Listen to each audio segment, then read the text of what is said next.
Ukraine के 12 शहरों में रूस का भीषण हमला देखने को मिला। यूक्रेन में 14 घंटे से बज रहा है अलर्ट सायरन। बेलगोरोद में हमले का बदला ले रहा है रूस। जिस तरह से हमले किए जा रहे हैं, कीव में रूसी सेना का किंजल से हमला देखने को मिला। हमले में यूक्रेन सेना को बहुत बड़ा नुकसान हुआ है। जिस तरह का हमला रूस द्वारा किया गया है, जिस विनाश का डर था वही शुरू हो गया है। पुतिन सेना यूक्रेन को मिटाने के लिए निकल पड़ी है। बेलगोरोद में यूक्रेन ने हमला किया। रूसी धरती पर सबसे बड़ा नरसंहार हुआ तो पुतिन का प्रतिकार शुरू हो गया। यूक्रेन को मिटाने के लिए पुतिन सेना ने ऑपरेशन वुड ड्रैगन लॉन्च कर दिया है। सवाल यह है कि आखिर ऑपरेशन वुड ड्रैगन है क्या? पुतिन ने इसके जरिए यूक्रेन को समाप्त करने का कौन सा प्लान बना लिया है?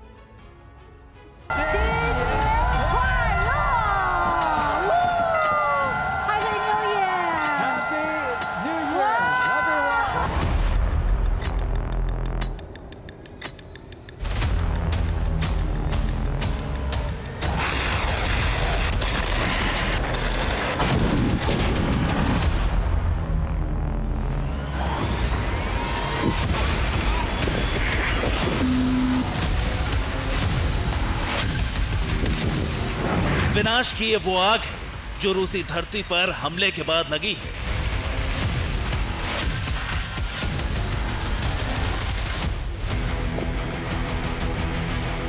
तबाही का ये वो तूफान है जो बेलगोरोद में हमले के बाद आया है।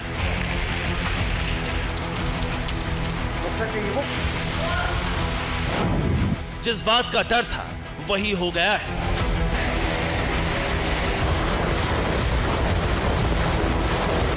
पुतिन का किंजल प्रतिशोध शुरू हो गया है।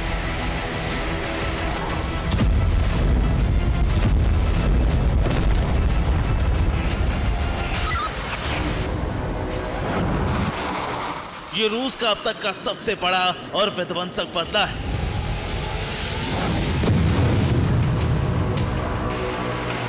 रूस के विस्फोट में यूक्रेनी शहर पूरी तरह से जल रहे हैं।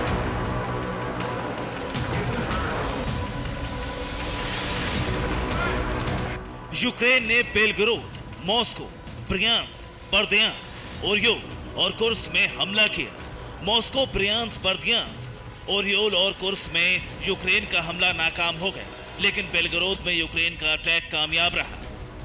यूक्रेन के मिसाइल अटैक से रूसी धरती पर बहुत बड़ा नरसंहार हो गया।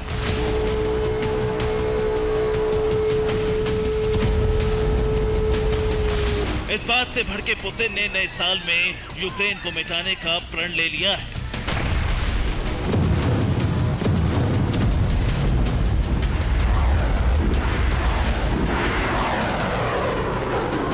बेलगोरोद और रूस के दूसरे हिस्सों में हुए हमलों के बाद पुतिन ने अब 2 फ्रंट वॉर का ऐलान कर दिया है। यूक्रेन का संपूर्ण विनाश करने के लिए पुतिन ने ऑपरेशन वुड ड्रैगन लॉन्च कर दिया है और इस ऑपरेशन में पुतिन को जिनपिंग का भी साथ मिल गया है। इस वक्त पुतिन और जिनपिंग की जोड़ी के 2 ही लक्ष्य हैं। पहला, तेजी से यूक्रेन का संहार। दूसरा, अमेरिका के वर्चस्व को समाप्त करना।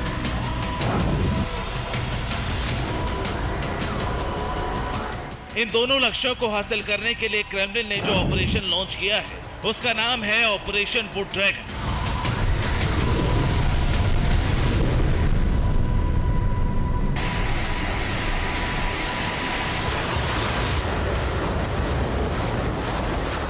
खास बात यह है कि ये चीन का साल 2024 के लिए चुना गया नाम है। चीन ने 2024 को ईयर ऑफ वुड ड्रैगन कहा है। ईयर ऑफ वुड ड्रैगन का मतलब होता है सुख, सफलता और समृद्धि वाला साल। चीन ने नए साल का नाम वुड ड्रैगन रखा तो क्रेमलिन ने यही नाम 2024 में अपने ऑपरेशन को दे दिया।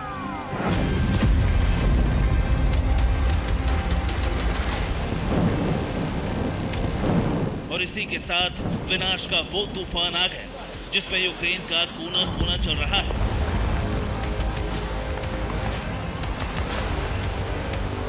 सबसे खतरनाक बात यह है कि विनाश की इस मुहिम में पुतिन को चीन के राष्ट्रपति शी जिनपिंग का साथ मिल गया है।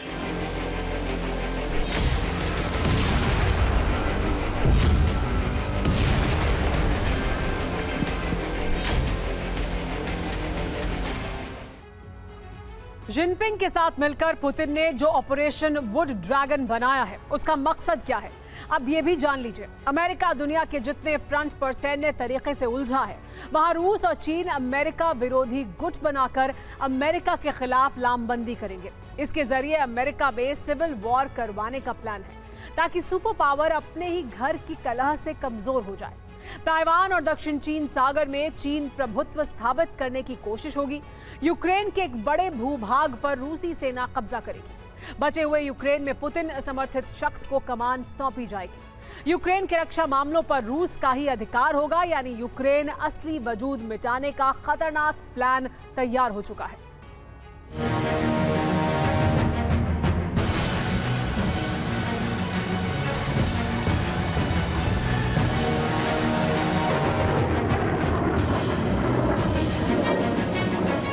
पुतिन और जिनपिंग ने खतरनाक प्लान बनाया और इसी के साथ रूसी सेना को यूक्रेन के संहार का आदेश जारी हो गया।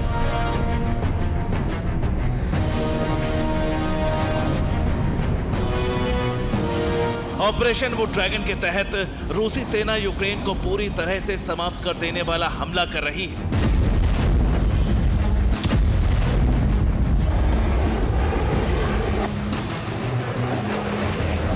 रूस ने खार्किव में यूक्रेनी इंटेलिजेंस के हेडक्वार्टर को उड़ा दिया। ये वही मुख्यालय था जहां बेलगोरोद में हमले का प्लान बना था। खार्किव में रूस के हमले में 24 लोगों की मौत हो गई। लवीव में रूस के हमले लगातार जारी हैं। यहां रूस ने यूक्रेन के 3 हथियार गोदाम और 6 ठिकानों को तबाह कर दिया। रूसी फौज ने ओडेसा में हमला कर यूक्रेन की पूरी फ्रंट लाइन को समाप्त कर दिया। लीमन में रूस के सुखोई विमान बारूद की ऐसी वर्षा कर रहे हैं कि इमारतें खंडहर बनती जा रही हैं। ज़पोरिज़िया में रूस ने यूक्रेन के 3 टैंक और 4 आर्मर्ड व्हीकल्स को ध्वस्त कर दिया। तेरनोपील में रूस के हमले से 6 इमारतें तहस नहस हो गईं। डोनेट्स्क में रूस ने यूक्रेन के 17 सैनिकों को खत्म कर दिया। ये विध्वंस शुरुआत भर है। पुतिन का ऑपरेशन वुड ड्रैगन बहुत ही खतरनाक है। पुतिन पूरे यूक्रेन को मिटा देना चाहते हैं। नए साल में पुतिन कीव पर रूस का ध्वज फहराना चाहते हैं। इसका मतलब अब रूस के हमले यूक्रेन में और तेज होने वाले हैं।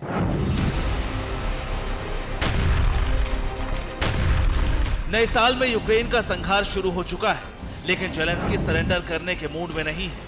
नए साल के अपने संदेश में जेलेंस्की ने बहुत बड़ा ऐलान किया। उन्होंने कहा, वतन के लिए जान देने वालों की शहादत बर्बाद नहीं जाएगी। यूक्रेन रूस से ये जंग जीत कर ही रहेगा।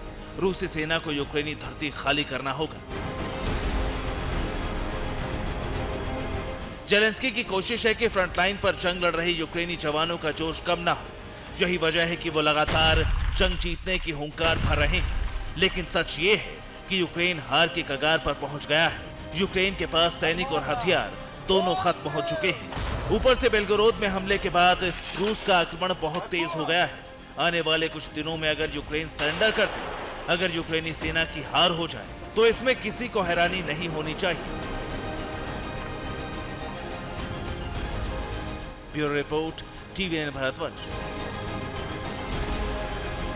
लीमन में रूस की बड़ी एयर स्ट्राइक। रूसी एयरफोर्स का सुखोई 25 से हमले में यूक्रेन के कई जवान भी मारे गए हैं, ऐसी जानकारी मिल रही है। यूक्रेन के 3 आर्मर्ड व्हीकल्स भी नष्ट हो गए हैं।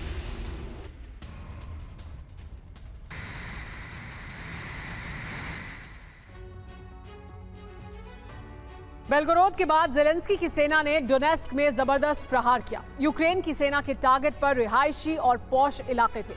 एक 5 स्टार होटल को टारगेट करने के साथ ही यूक्रेन ने रॉकेट से कई इमारतों पर हमला किया। एक्सपर्ट्स का दावा है कि ज़ेलेंस्की रूस को बड़े हमले के लिए उकसा रहे हैं ताकि अमेरिका से हथियारों की सप्लाई जल्द से जल्द हो सके। क्रीमिया में लैंडिंग शिप पर हमले का रूस ने जिस तरह से बदला लिया है, उससे जाहिर हो रहा है कि बेलगोरोद और डोनेस्क पर हमले का भी विध्वंसक जवाब दिया जाएगा। एक्सपर्ट्स का दावा है कि यूक्रेन में तबाही नेटो में खलबली की वजह बनेगी और यूक्रेन को हथियार मिलेंगे। रात के 12 बजने वाले थे। लोग नए साल का इंतजार कर रहे थे। तभी अचानक धमाकों की गूंज से थर्राने लगा डोनेस्क।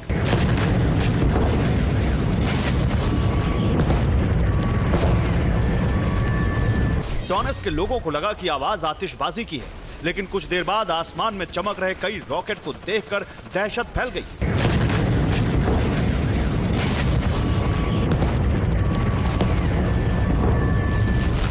नए साल के जश्न के बीच अचानक डोनेस्क में यूक्रेनी सेना का तांडव शुरू हुआ और फिर चीख पुकार मच गई।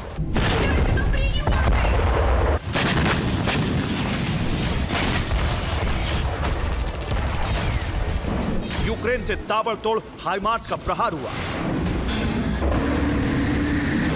MLRS से रॉकेट की बरसात कर दी गई। रूस के तमाम एयर डिफेंस फेल हो गए। डोनेस्क को बचाने के सारे उपाय धरे के धरे रह गए। यूक्रेनी सेना के हमले से रिहायशी इलाकों में इमारतें ढहने लगी। कई जगहों पर आग लग गई।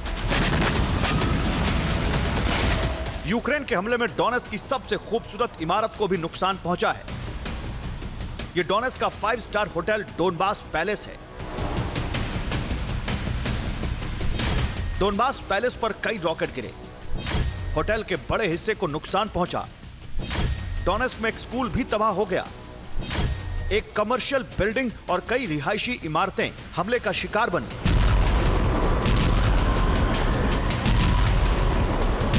डोनेस्क में यूक्रेन को पिछले दिनों काफी नुकसान उठाना पड़ा था। रूस की सेना डोनेस्क में यूक्रेनी फौज के ठिकानों को बमबारी की थी,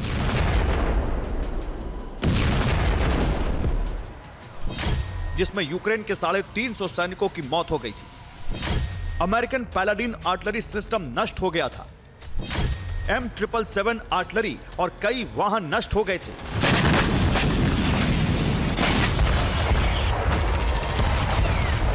रूस के इस हमले के बाद से यूक्रेन की सेना बदला लेने का प्लान बना रही थी और माना जा रहा है कि डोनेस्क पर जल्द बड़ा हमला हो सकता है। जबकि रूसी सेना को भरोसा था कि अब यूक्रेन की सेना दोबारा डोनेस्क इलाके में मजबूती हासिल नहीं कर सकेगी। हालांकि वॉर एक्सपर्ट इसे सिर्फ बदले के लिए किया गया हमला नहीं मान रहे, क्योंकि एक दिन पहले यूक्रेन ने रूस के बेलगोरोद पर भी भारी हमला किया था। उसके बाद डोनेस्क पर हमला हुआ है। बेलगोरोद और डोनेस्क दोनों यूक्रेनी सीमा के करीब हैं और यहां आसानी से रॉकेट और हाइमार्स से हमला मुमकिन है।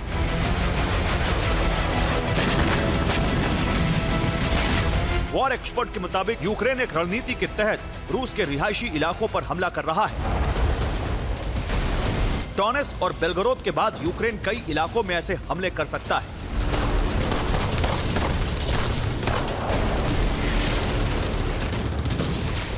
माना जा रहा है कि यूक्रेन रूस को उकसाने की कोशिश कर रहा है। यूक्रेन खासतौर से उन इलाकों को टारगेट कर रहा है जिन पर पुतिन की नजर होती है। क्रीमिया में लैंडिंग शिप पर हमले के बाद रूस ने यूक्रेन पर मिसाइल हमलों का नया रिकॉर्ड बना दिया। वॉर एक्सपर्ट्स के मुताबिक यूक्रेन का लक्ष्य भी यही है। यूक्रेन रूस को बड़े हमले के लिए उकसा रहा है।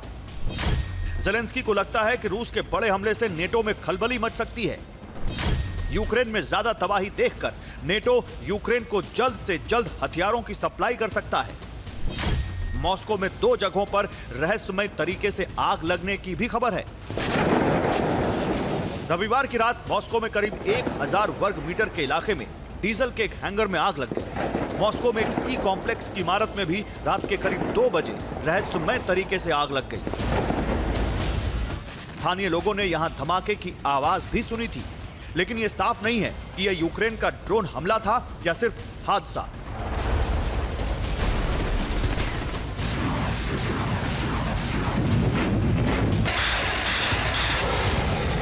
रूस के एक रिटायर्ड आर्मी अफसर के मुताबिक यूक्रेन बार बार रूस को उकसा रहा है। बेलगोरोद में हमले के बाद रूस ने मिसाइलों का इस्तेमाल किया और खार्कोव, खेमलिनित्स्की और ज़पोरिजिया में यूक्रेन के ठिकानों पर अटैक किया। रूस के वॉर एक्सपर्ट मान रहे हैं कि यूक्रेन को भले ही इन हमलों से भारी नुकसान उठाना पड़ रहा है, लेकिन यह हमला यूक्रेन को कई फायदे दिला सकता है। नेटो यूक्रेन को हार से बचाने की कोशिश करेगा। हार से बचाने के लिए यूक्रेन में नए हथियार भेजे जा सकते हैं। यूक्रेन में तबाही से अमेरिका में हथियार देने का विरोध कम हो सकता है।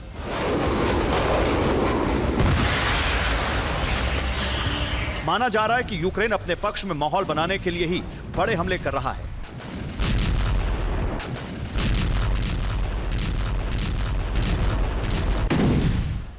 ज़ेलेंस्की को उम्मीद है कि अमेरिका यूक्रेन पर ताबड़तोड़ प्रहार देखकर हथियार सप्लाई में जल्दबाजी दिखाएगा। दूसरी तरफ ज़ेलेंस्की यह भी दिखाने की कोशिश कर रहे हैं कि अभी यूक्रेन युद्ध में लंबे समय तक बना रह सकता है।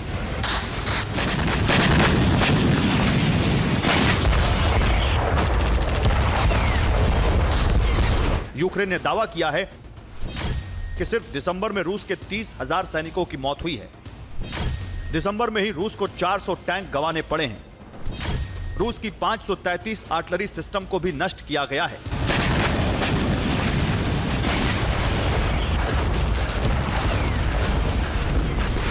ज़ेलेंस्की ने नए साल में रूस का और हौसले से मुकाबला करने का दावा किया है। ज़ेलेंस्की ने दावा किया है कि कीव के पास 2024 में कम से कम 10 लाख ड्रोन होंगे।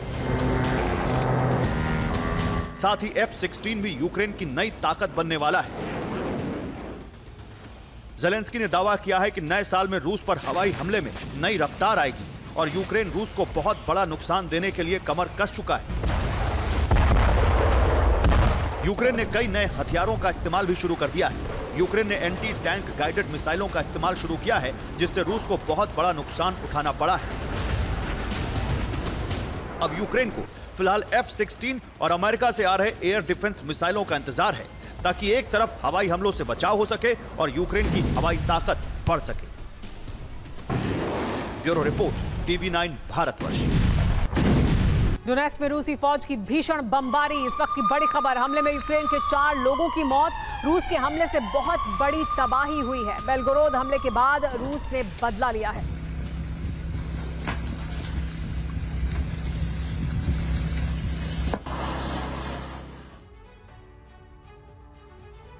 नया साल यूक्रेन की संपूर्ण तबाही की दस्तक लेकर आया है, क्योंकि रूस अब उन हथियारों को इस्तेमाल करने जा रहा है जो प्रतिबंधित है। यानी अमेरिका भी यूक्रेन को बचा नहीं पाएगा। वैसे भी इसके लिए खुद यूक्रेन जिम्मेदार है, क्योंकि यूक्रेन ने रूस के शहरों पर प्रतिबंधित हथियारों से हमला करके उसे उकसा दिया।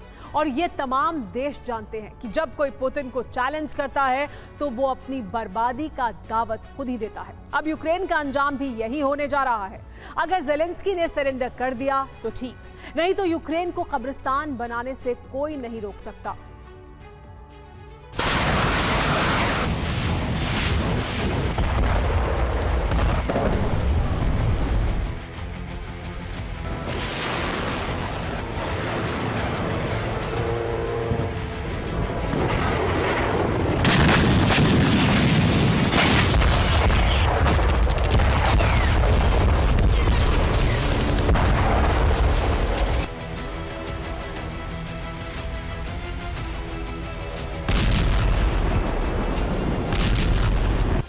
जिस खतरे का अंदेशा था वो आ चुका है। नए साल में दुनिया एक ऐसे विनाशक खतरे में घिरने वाली है जिससे कयामत आनी तय है।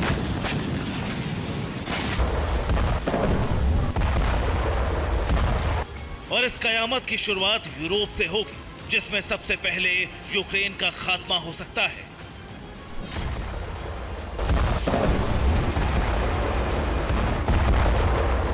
क्रेमलिन का दावा है कि यूक्रेन ने रूस के शहरों पर हमले में प्रतिबंधित हथियारों का इस्तेमाल किया है। बेलगोरोद पर हुए हमले के बाद रूस की प्रतिक्रिया आई। रूस ने इसे वॉर क्राइम बताया है। जाहिर है अब पलटवार में रूस भी ऐसे हथियार निकाल सकता है जो प्रतिबंधित है।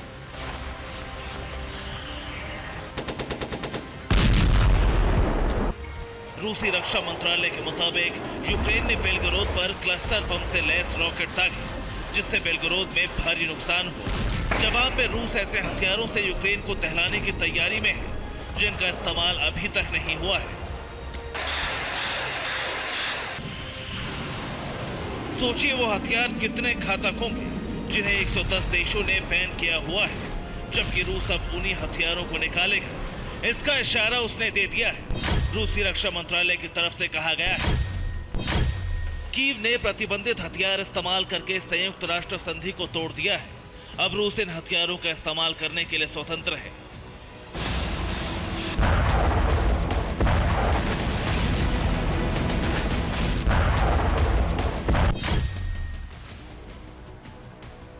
उन हथियारों में सबसे पहला नाम है पंजे स्टिक्स।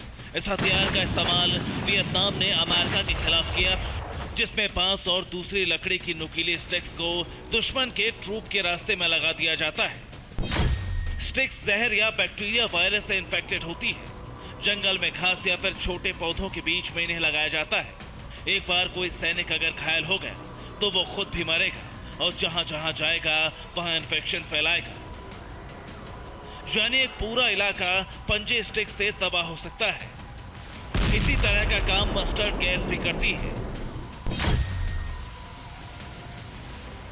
मस्टर्ड गैस को सल्फर मस्टर्ड या फिर नाइट्रोजन मस्टर्ड भी कहा जाता है। रूस आने वाले दिनों में यूक्रेन के रिहायशी इलाकों में पीले रंग की मस्टर्ड गैस से हमला कर सकता है। इसे आर्टिलरी शेल, रॉकेट के वॉरहेड से और फाइटर जेट से स्प्रे करा के हमला किया जाता है। इस गैस के फैलने से लोगों का दम घुटने लगता है। कुछ मिनटों में हजारों लोग मारे जा सकते हैं। 1980 में ईरान इराक युद्ध में इसका इस्तेमाल किया गया था। इराक ने इसका इस्तेमाल किया था, जिसमें 8000 से ज्यादा लोग इसकी चपेट में आए थे। इसके अलावा रूस पूरे यूक्रेन में लैंड माइन्स बिछा सकता है, यानी जहां जहां से सैनिक गुजरेंगे वहां वहां लैंड माइन्स बिछाते जाएंगे, जिससे वहां से गुजरने वाले सैनिक मारे जाएंगे। माइन्स की जद में स्थानीय लोग भी आ सकते हैं। इसके अलावा रूस काला सागर में, बाल्टिक सागर में समुद्री कारोबारी रूट पर भी माइन्स बिछाकर कार्गो जहाजों को तबाह कर सकता है।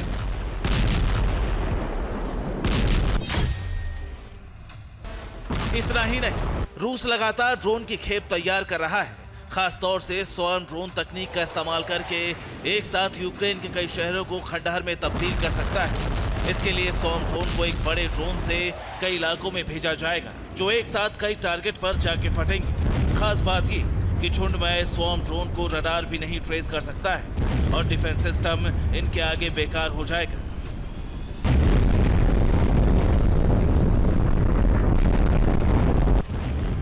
इसके अलावा रूस उन 2 प्रतिबंधित हथियारों का इस्तेमाल तो कई दफा कर चुका है, जिन्हें 120 देशों ने प्रतिबंधित किया हुआ है। उसमें क्लस्टर बम और व्हाइट फास्फोरस बम भी शामिल है। हालांकि इन बमों का इस्तेमाल यूक्रेन ने भी किया है, जो उसे अमेरिका से मिले हैं, लेकिन अब रूस इनकी बड़ी खेप से भारी तबाही मचाने को तैयार है।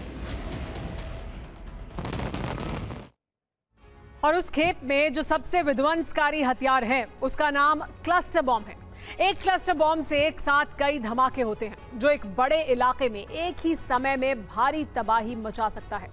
क्लस्टर बॉम्ब जहां फटता है वहां दुश्मन का सर्वनाश तय है। इसे फाइटर जेट या ड्रोन के जरिए दागा जा सकता है। क्लस्टर बॉम्ब को जमीन से भी फायर किया जा सकता है। इसमें मुख्य बॉम्ब में कई सारे छोटे छोटे बॉम्ब होते हैं जो तबाही लाते हैं। इसमें टाइमर लगा होता है, जिससे एक वक्त में एक साथ टारगेट के पास धमाका होता है। ऑस्लो समझौते के तहत क्लस्टर के इस्तेमाल पर पाबंदी लगी हुई है। 120 देशों में इसके इस्तेमाल पर बैन लगाया गया है, फिर भी कई देश इसका इस्तेमाल करते हैं। इसके अलावा दूसरा विध्वंसकारी हथियार है व्हाइट फास्फोरस बॉम्ब, जिसे बड़े रिहायशी इलाके पर हमला किया जा सकता है। इसके ऑक्सीजन के संपर्क में आते ही तेज धमाका होता है, जिससे आसपास का तापमान 815 डिग्री सेल्सियस तक पहुंच जाता है। 7 मिनट तक फास्फोरस बॉम्ब का असर रहता है। इस दौरान लाल रोशनी के बाद जहरीला सफेद धुआं निकलता है। अगर बम इमारतों, बंकर पर फटे तो आग लग जाती है। इसके अलावा रिहायशी इलाकों में फटने से उसकी जद में आए लोगों की आंखों की रोशनी चली जाती है। सांस लेने पर फेफड़े जल जाते हैं। करीब 10% शरीर जल जाता है।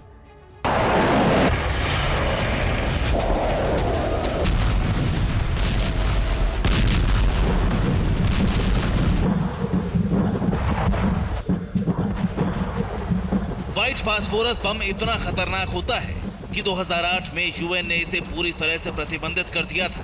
फिर भी इसका इस्तेमाल युद्ध में होता रहता है। जहां रूस ने यूक्रेन में इससे कई दफा हमले किए, इसी तरह यूक्रेन ने भी अमेरिका से मिले फास्फोरस बम से कई शहरों पर अटैक किए। इसी तरह इजराइल को भी अमेरिका से फास्फोरस बम मिले हैं।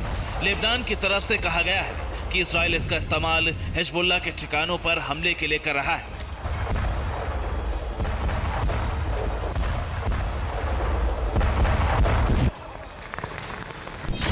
पहले और दूसरे विश्व युद्ध में इनका इस्तेमाल हो चुका है। 1966 में अमेरिका ने वियतनाम पर हमला किया था। फिर 2004 में इराक के शहर फ्लूजा पर अटैक किया था। 2008 में इजराइल ने गाजा पर हमले किए थे। यानी कई हथियारों पर बैन के बावजूद उनका युद्ध में इस्तेमाल होता रहा है, फिर चाहे संयुक्त राष्ट्र कितना भी एतराज करे। दरअसल एक देश जब बैन हथियारों का इस्तेमाल करता है तो दूसरा देश बैन हथियारों के साथ ज्यादा हमले करने लग जाता है।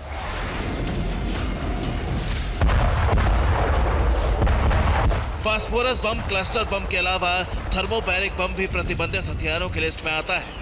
रूस कई बार यूक्रेनी ठिकानों पर हमले के दौरान थर्मोबैरिक बम का इस्तेमाल कर चुका है। थर्मोबैरिक बम को एरोसोल वैक्यूम बम के नाम से भी जाना जाता है। यह हवा में ऑक्सीजन खत्म कर देता है। इसे सबसे घातक गैर परमाणु हथियार कहा जाता है क्योंकि ये 44 टन टीएनटी की ताकत वाला धमाका करता है। धमाके से इंसान भाप बन सकता है। इसका वजन 7100 किलो होता है। इसे रॉकेट से भी लॉन्च किया जा सकता है। थर्मोबैरिक के अलावा थर्माइट बम भी बेहद विध्वंसक होता है। इसके इस्तेमाल से एक बड़े इलाके में आग लगाई जा सकती है।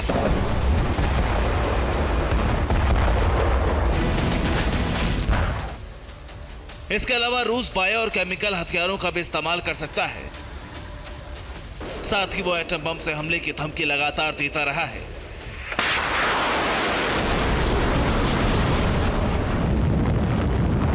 यानी इस साल युद्ध का सबसे विनाशक अध्याय शुरू हो सकता है क्योंकि रूस किसी भी कीमत पर यूक्रेन पर कब्जा करना चाहता है। या तो जेलेंस्की सरेंडर करें, नहीं तो यूक्रेन के खात्मे के लिए तैयार रहें। Bureau report, TV9 Bharatvarsh.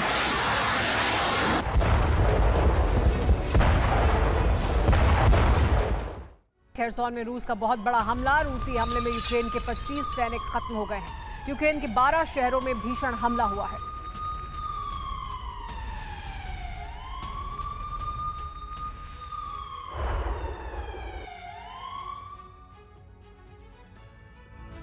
दो 2024 में पुतिन एक ऐसे ब्रह्मास्त्र का इस्तेमाल करने जा रहे हैं जो अजय है। इसका नाम है रूस की KH-22 मिसाइल। हालांकि ये सोवियत संघ के जमाने की मिसाइल है, मगर इसकी काट आज भी किसी नेटो देश के पास नहीं है। अमेरिका का पेट्रियट मिसाइल डिफेंस सिस्टम तक इसके सामने फेल हो चुका है। दावा है कि साल 2024 में पुतिन ने इसी मिसाइल के दम पर यूक्रेन फतह का प्लान तैयार किया है। आखिर कैसे KH-22 यूक्रेन जंग का गेम चेंजर होने जा रही है और इस मिसाइल में वो कौन सी खासियत है जो इसे अजेय बनाती है, देखिए इस रिपोर्ट में।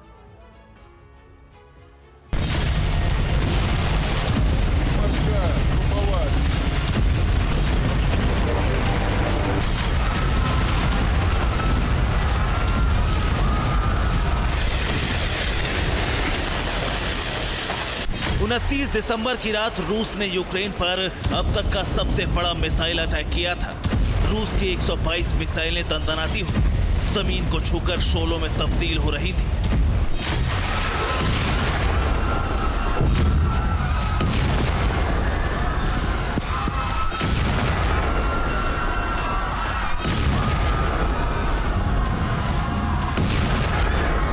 इस हमले से यूक्रेन की राजधानी कीव तक दहल उठी।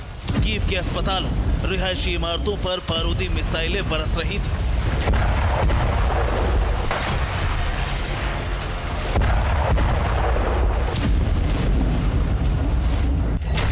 रूसी हमले के सामने कीव की सुरक्षा में तैनात नाटो का 4 लेयर सिक्योरिटी सिस्टम फेल हो गया।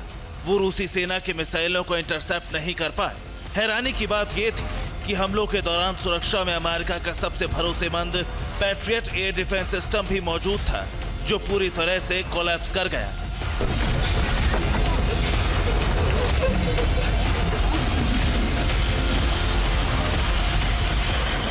रूस के इस हमले से दो बातें निकलकर सामने आई, साथ ही दो सवाल भी उठने लगे।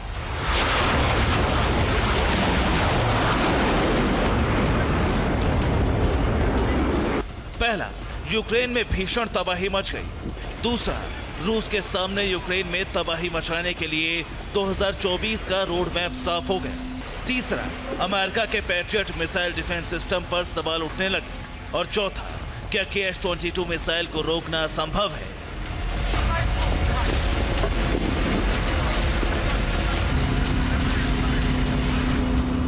ऐसा इसलिए क्योंकि रूस ने इन हमलों में जिन 122 मिसाइलों का इस्तेमाल किया, उसमें सबसे ज्यादा KS-22 मिसाइलें शामिल थी। रूस ने KS-22 के अपग्रेडेड वर्जन KS-32 का भी इस्तेमाल किया। इसके अलावा रूसी वायुसेना ने यूक्रेन पर किंजल मिसाइलें भी दागी।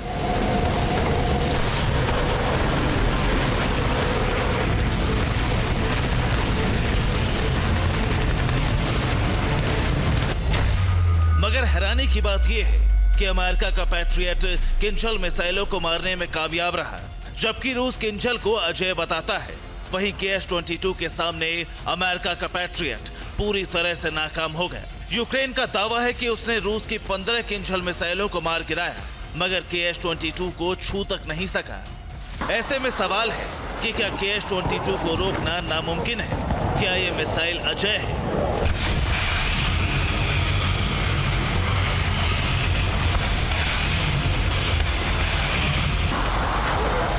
KS-22 के अजेय होने के दावों की एक बड़ी वजह है। दरअसल ऐसा पहली बार नहीं है जब सोवियत काल के इस ब्रह्मास्त्र ने पैट्रियट को कच्चा दिया। साल 2023 में रूस ने यूक्रेन पर कुल 300 KS-22 मिसाइलें दागी, जिनमें से पैट्रियट एक भी मिसाइल को नहीं रोक पाया। और इस बात का दावा कोई और नहीं, खुद यूक्रेन कर रहा है। यूक्रेनी एयरफोर्स के प्रवक्ता यूरी इग्नाट के मुताबिक KS-22 मिसाइल 4000 किलोमीटर प्रति घंटे की रफ्तार से उड़ती है। इसे रोकने के लिए खास हथियारों की जरूरत है। पैट्रियट के लिए इसे रोकना मुश्किल हो रहा है। रूस ने अब तक 300 मिसाइलें दागी हैं। कोई एयर डिफेंस सिस्टम इन्हें रोक नहीं पाया है।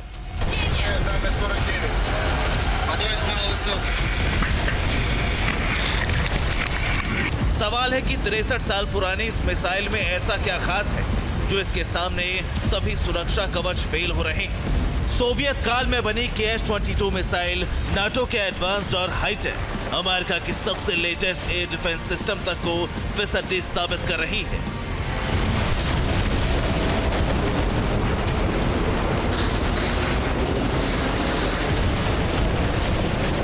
इसे समझने के लिए सबसे पहले KS-22 मिसाइल की ताकत को जानना जरूरी है, जो इसे आज भी रूस के प्रमुख शस्त्रागार में शामिल करता है।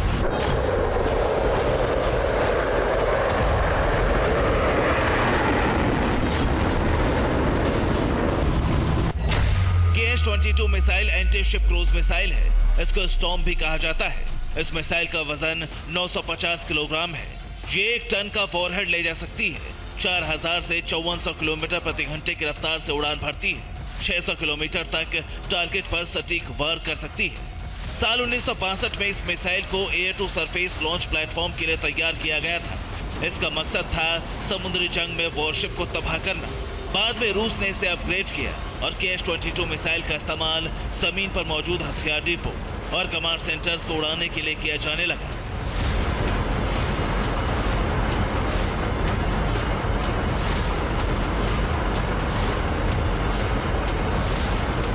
मगर इस मिसाइल में ऐसा क्या खास है जो इसे यूक्रेन में अजेय बना रही है और पैट्रियट को बेकार साबित कर रही है? दरअसल इसके पीछे KS-22 की 3 तरह की खास टेक्नोलॉजी है।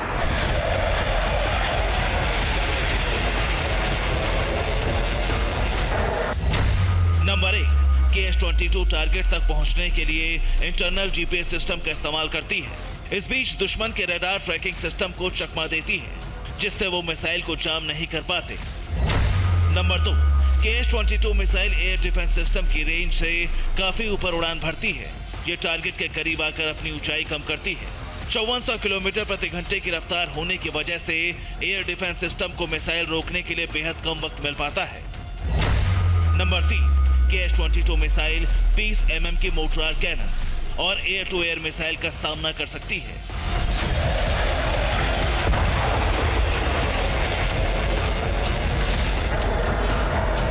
यही वो वजह है जो इस मिसाइल को यूक्रेन में अजय और अमर बना रही है, जिस बात को रूस भी अच्छे से समझ चुका है।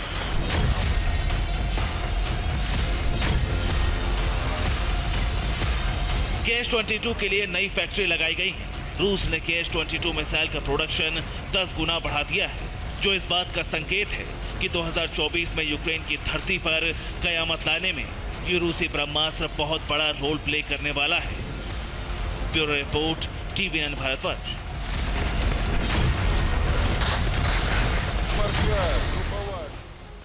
दक्षिणी लेबनान में आईडीएफ का हमला। नकूरा में आईडीएफ ने एयर स्ट्राइक किया। हिजबुल्लाह के ठिकानों पर बमबारी हुई। हिजबुल्लाह के कई लड़ाके मारे गए हैं, ऐसी जानकारी मिल रही है।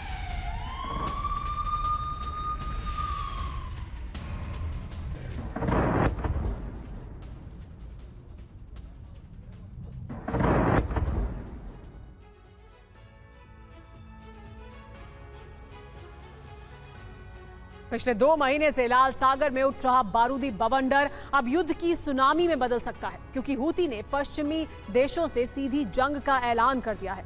उधर हूती को सबक सिखाने के लिए अमेरिका ने भी कमर कस ली है। यानी लाल सागर समुद्री रण शुरू होने वाला है, जिसमें एक तरफ हूती और ईरान होंगे, दूसरी तरफ नेटो फोर्स। जबकि इस बीच इजराइल हमास और हिजबुल्लाह का सफाया करके ईरान को बड़ी चोट पहुंचाने की कोशिश में है। यानी दोनों तरफ से घेराबंदी की जा रही है। यह अलग बात है कि कौन किस पर भारी पड़ता है।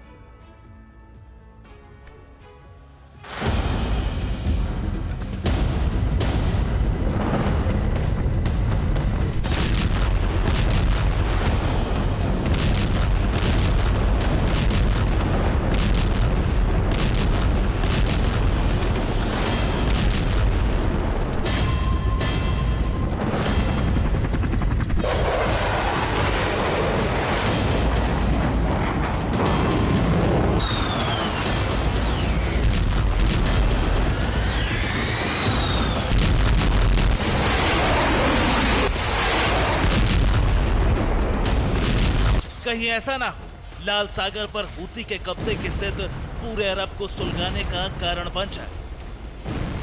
अस्सलामु अलैकुम अय्युहल अब्बाल।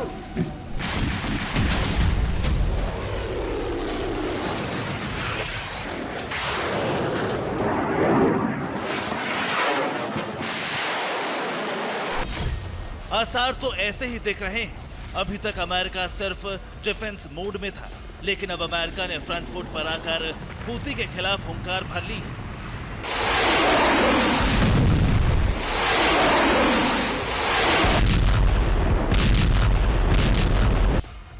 इसी का नतीजा है कि एक दिन पहले अमेरिका ने हूती की 3 बोट को डुबो दिया, जिसमें 10 हूती लड़ाके मारे गए।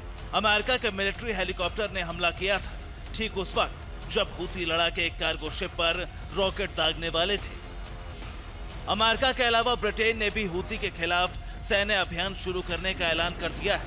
यही वजह है कि अमेरिका और ब्रिटेन ने जॉइंट वॉर ड्रिल करने का ऐलान किया है, जो लाल सागर में की जाएगी। इस बीच ब्रिटेन की तरफ से हूती को धमकी दी गई। अगर यमन में पनाह लिए हूती लड़ाकों ने हमले बंद नहीं किए तो एयर स्ट्राइक करके उनके बेस को तबाह कर दिया जाएगा। इसे फाइनल वार्निंग समझा जाए। दरअसल अमेरिका ब्रिटेन पूरी तैयारी के साथ इस ऑपरेशन को अंजाम दे सकते हैं। उन्हें अंदाजा है कि हूती पर हमला करने से ईरान जरूर युद्ध में उतर सकता है। इसीलिए अमेरिका और ब्रिटेन के साथ आने से पूरा नाटो युद्ध में उतर जाएगा। यानी जंग अरब में ईरान समर्थित देश और पश्चिमी देशों के बीच होने की आशंका है।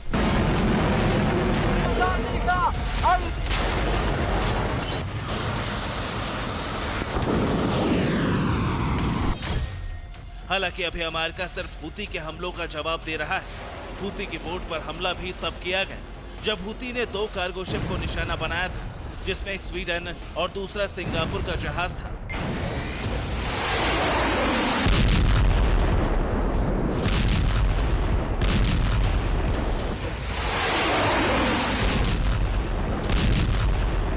अमेरिका ने अपना एक और युद्धपोत लाल सागर भेजने का फैसला लिया है, जबकि इजराइल अपने 2 वॉरशिप को वापस पूर्वी भूमध्य सागर में भेज रहा है। जिससे वहां से हिजबुल्लाह के ठिकानों पर हमला कर सके।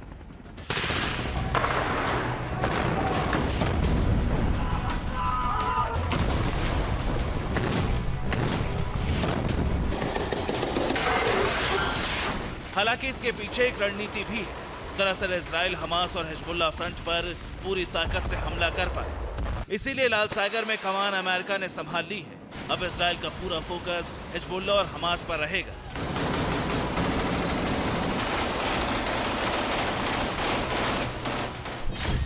यही वजह है कि पिछले कुछ वक्त में हिजबुल्लाह के कई ठिकाने इजराइल ने तबाह कर दिए हैं। वो लगातार मिसाइल दाग रहा है, जिससे हिजबुल्लाह लड़ाकों को बॉर्डर से पीछे धकेल सके। जबकि पिछले कुछ घंटों में आईडीएफ ने ताबड़तोड़ अटैक किए, रामिया इलाके पर मिसाइल दागे गए, एयरक्राफ्ट से कई ठिकाने तबाह कर दिए। इसके अलावा लेबनान बॉर्डर पर हिजबुल्लाह के 3 बेस उड़ा दिए। इससे बौखलाए हिजबुल्लाह ने इराक और सीरिया में अमेरिकी बेस पर हमले किए, जिसमें उसकी आईसिस ने मदद की। इतना ही नहीं, सीरिया से गोलन हाइट्स के पास मौजूद इजरायली सैनिकों पर ड्रोन अटैक किया गया। यानी ईरान समर्थित संगठन घेराबंदी में जुटे हैं, जिससे इजराइल और अमेरिका को उलझा सके और हुती लाल सागर में कोहराम मचा सके। हुती को लगातार मदद मिल रही है। चीन और रूस से भी हथियार सप्लाई हो रहे हैं, जिसके दम पर वो अमेरिका से टकरा रहा है। अमेरिका से टकराव यानी नाटो से टक्कर। इस बीच ब्रिटेन ने अपने वॉरशिप पर मिसाइल को अलर्ट मोड पर डाल दिया है। अब अगर हुती ने एक भी हमला किया तो अरब सागर धधकने लगेगा, क्योंकि ब्रिटेन मिसाइल स्ट्राइक से हुती के ठिकानों को नेस्तनाबूद कर सकता है।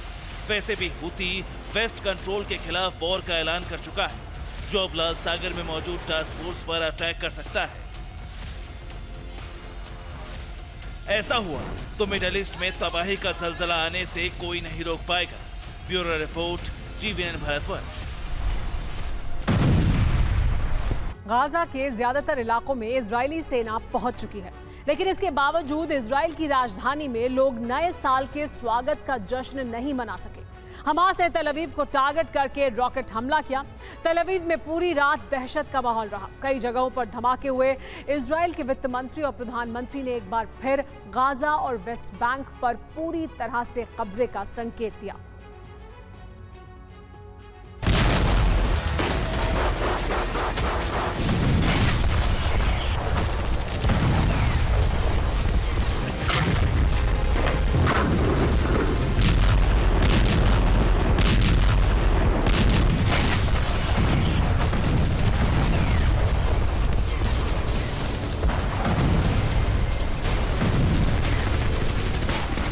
दुनिया नए साल के जश्न में डूबी है, लेकिन गाजा से लेकर इजराइल तक दहशत, मायूसी और धमाकों में किसी तरह का बदलाव नहीं आया है।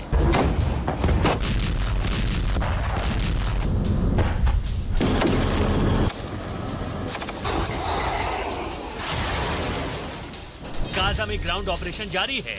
हमास और इजरायली सैनिकों के बीच जबरदस्त गोलीबारी जारी है।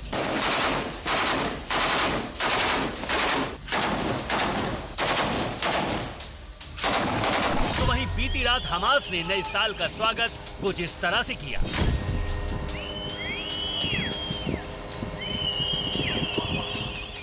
नए साल पर यह हमास की आतिशबाजी है।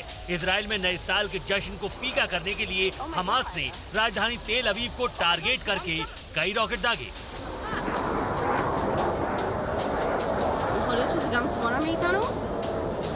तेल अवीव के आसमान में रॉकेट और एयर डिफेंस की मिसाइलों की भिड़ंत देखकर तेल अवीव की रात दहशत में भी थी।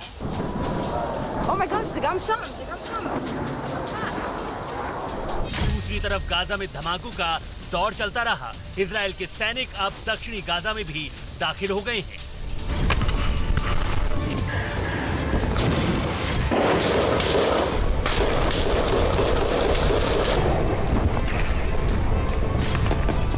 इजराइल की पैराट्रूपर्स ब्रिगेड पहली बार दक्षिणी गाजा में पहुंची है। यहां कई जगहों पर सेना और हमास के बीच आमने सामने की जंग चल रही है।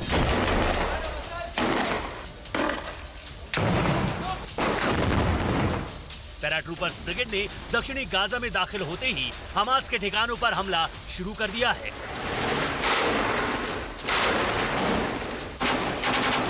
हमास से जुड़े दफ्तर, एंटी टैंक मिसाइल दागने वाले लॉन्च सेंटर्स पर जमकर गोलीबारी की जा रही है।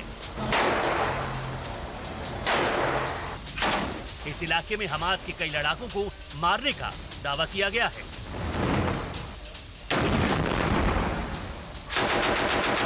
खान यूनिस में भी तलाशी का अभियान जारी है। इजरायल के कमांडो हर घर की तलाशी ले रहे हैं। इस दौरान रिहायशी मकानों से सेना पर फायरिंग भी हो रही है।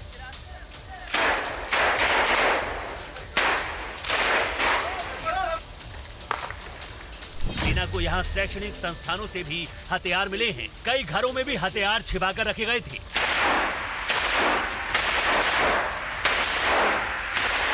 अब तेल अवीव में दहशत देखिए। लोग बालकनी से वीडियो बना रहे थे। खतरे का सायरन गूंज रहा था और आसमान में एयर डिफेंस की मिसाइलें रॉकेट को नष्ट कर रही थी।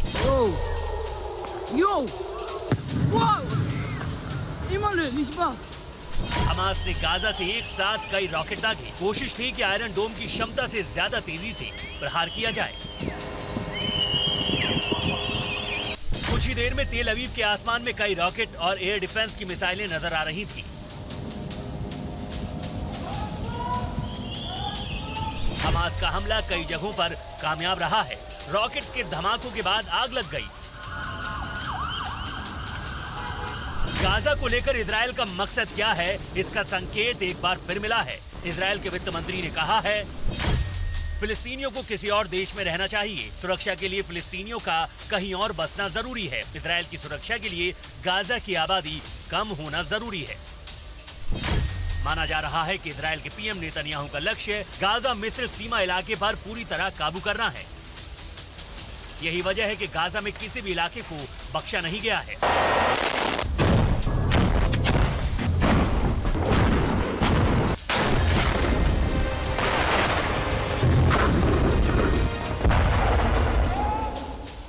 पीएम नेतन्याहू और उनके मंत्री जिस तरह से फिलिस्तीनियों के कहीं जाकर बसने की बात कह रहे हैं, उससे जाहिर हो रहा है कि अब इजराइल वेस्ट बैंक से लेकर गाजा तक पूरी तरह से कब्जा कर लेगा।